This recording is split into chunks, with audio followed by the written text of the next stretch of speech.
Bem-vindos ao Desmistificando. Aqui toda história tem dois lados, o que todo mundo acredita e o que a ciência realmente explica. Vamos descobrir qual deles está certo? Bom, eu vou começar falando sobre a química do cabelo. E o cabelo, ele é formado principalmente por uma proteína chamada queratina, que é composta por aminoácidos ligados entre si. Um desses aminoácidos é a cisteína, que possui enxofre e forma ligações de sulfeto, que são responsáveis pela resistência, elasticidade e pelo formato dos fios. Além da queratina, o cabelo também contém água, lipídios e melanina, que inclusive é o que dá cor ao nosso cabelo.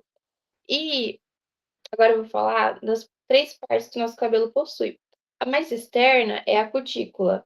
A cutícula, ela tem a principal função de proteção. Então, ela impede a perda da água e também protege contra agressões químicas e físicas do nosso cabelo. E um dos procedimentos químicos, vamos dizer, que a gente pode fazer com o nosso cabelo, que atinge, né, a cutícula, é, por exemplo, o shampoo e condicionador. Aí, a segunda parte é o córtex, que é a mais abundante na massa do cabelo, que é cerca de 80%, e nessa região que fica a queratina e a melanina. E elas são responsáveis pela resistência, elasticidade, formato e cor dos fios. Aí, um procedimento químico que atinge a parte do córtex do nosso cabelo seria a tintura, descoloração, fazer chapinha ou fazer algum alisamento.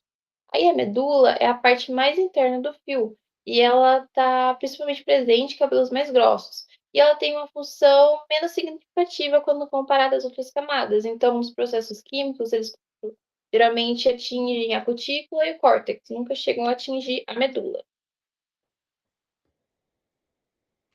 Bom, você já ouviu falar sobre o teste do copo de água, que diz o que o cabelo precisa só colocando um fio dentro desse copo? Segundo o teste, se o fio boiar, ele precisa de hidratação, se ele ficar no meio, precisa de nutrição e se afundar, precisa de reconstrução. Mas será que isso realmente funciona? Na verdade, não existe comprovação científica que esse teste consiga dizer qual é o tratamento que seu cabelo precisa.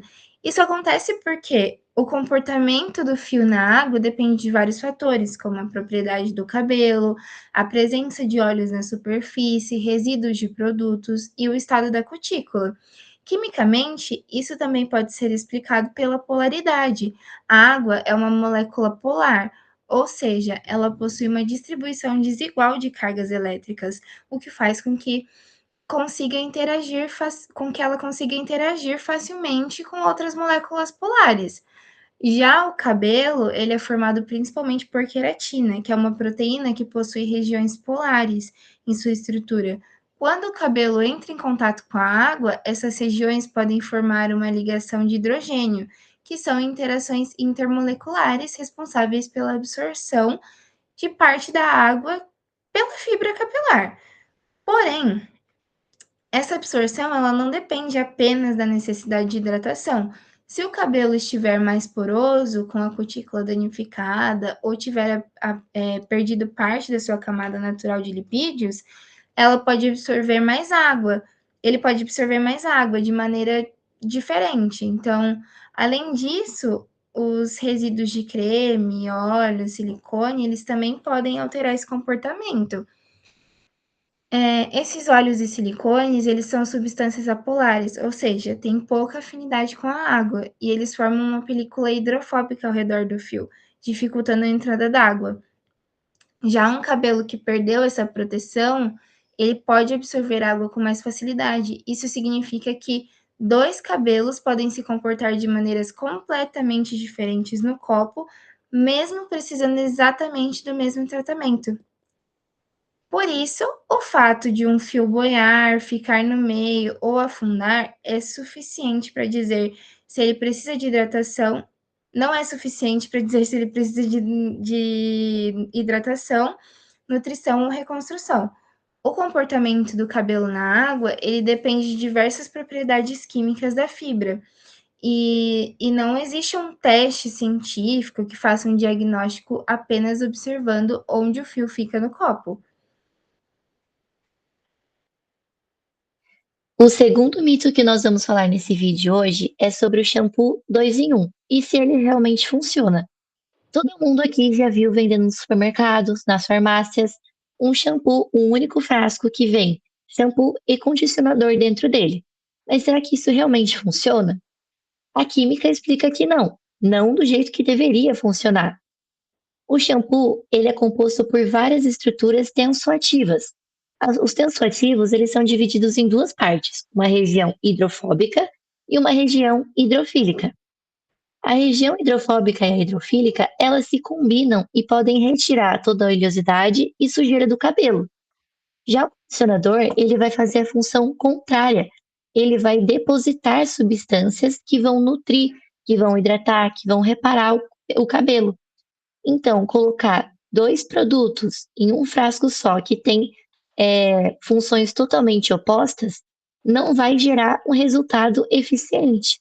Então é muito melhor que você use o shampoo e o condicionador separadamente, para que você realmente tenha os efeitos necessários de cada um deles. Bom, falando um pouquinho sobre o cronograma capilar, que promete recuperar os cabelos mortos, isso é um outro mito muito comum que a gente escuta por aí. Mas será que um fio de cabelo realmente consegue regenerar?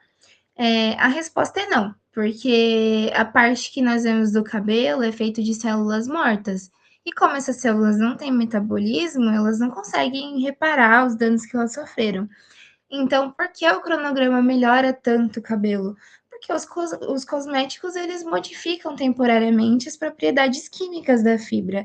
Então, produtos de hidratação eles ajudam a reter água por meio de interações com moléculas polares, ou os produtos de nutrição que contêm óleos e silicones, que são substâncias apolares, elas formam uma camada hidrofóbica na superfície do fio, que reduz a perda de água.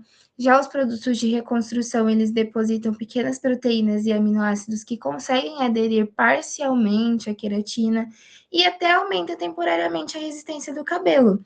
Mas essas substâncias, elas não recriam a estrutura original da fibra e nem refazem as ligações de disulfeto, o que são responsáveis pela resistência do cabelo.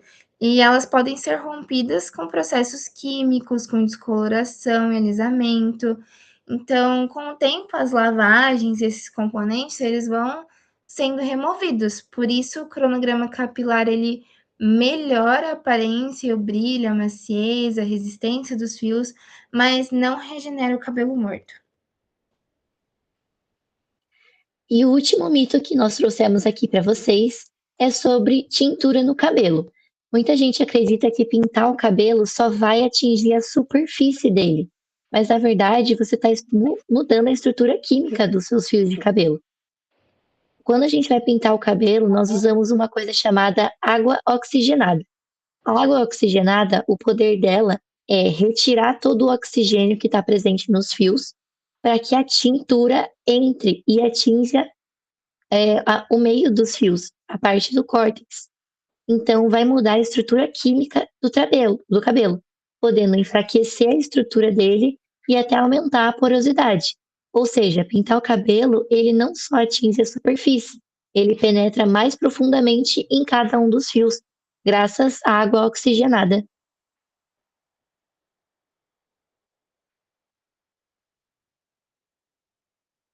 Bom, gente, a conclusão que a gente chega com os mitos e a desmitificação deles é que como a química está presente no nosso dia a dia, né, principalmente no cuidado com o nosso cabelo, e como conceitos da química e bioquímica, creatina, polaridade, ligações de hidrogênio, ligações de sulfeto, que a gente consegue entender como os cosméticos realmente funcionam nos nossos fios.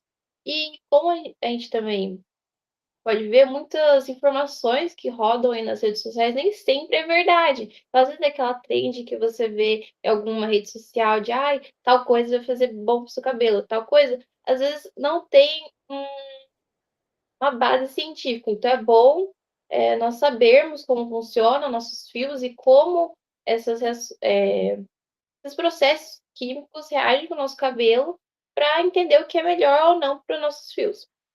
E é isso. Essas são as nossas referências. E por hoje é só. Lembre-se que nem tudo que viraliza é verdade. Aqui no Desmistificando, a última palavra é sempre da ciência. Se você gostou do vídeo, deixe o seu like. E se ficou com alguma dúvida, ou quer sugerir algum mito para desvendarmos, deixe um comentário. Até o próximo vídeo!